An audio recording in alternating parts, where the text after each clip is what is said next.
বিশ্বনবী কলেন, আবু হুরায়রা রাদিয়াল্লাহু তাআলা আনহু, তুমি জানিয়া রাখা তোমালোকৰ ঘৰৰ ওচৰত যদি এটা পানীৰ খাল থাকে, ওই খালৰ ভিতৰত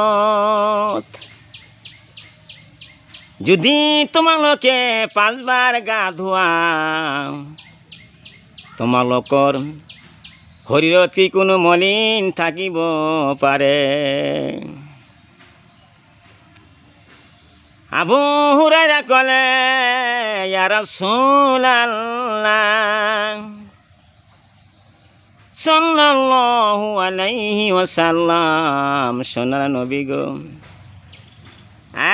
বিশ্ব নবী, যদি আমালোকে 5 বাৰ গা ধোওঁ, আমালোকৰ শৰীৰত কোনো মলিন থাকিব নোৱাৰে। বিশ্বনবী ক'লে, আবু হুৰায়ৰা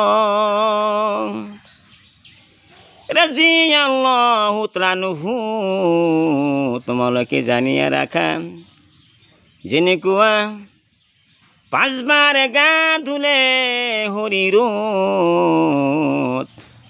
কোনো মলিন থাকিব নোৱাৰে, ঠিক তেনেকৈ 5 ওয়াক্ত নামাজ পঢ়িলে তাৰে কোনো গুনাহ থাকিব নোৱাৰে। মোৰ মা ভনীসকল, মই অসমৰ আমিৰ হামজা বিশ্বৰ মানুহক মই ভাল পাইছোঁ অন্তৰৰ পৰা।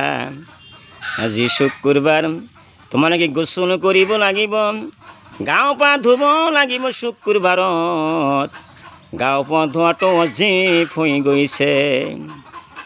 তোমালোকে গা পা ধুবা, আজি শুক্ৰবাৰ নামাজ পঢ়িবা, নামাজ পঢ়ি আজৰাইল আহি যাব, তেতিয়া আৰু দুনিয়াত থাকিব নোৱাৰিবা। এই দুনিয়াৰ পৰা গুচি যাব লাগিব, কবৰত যাব লাগিব।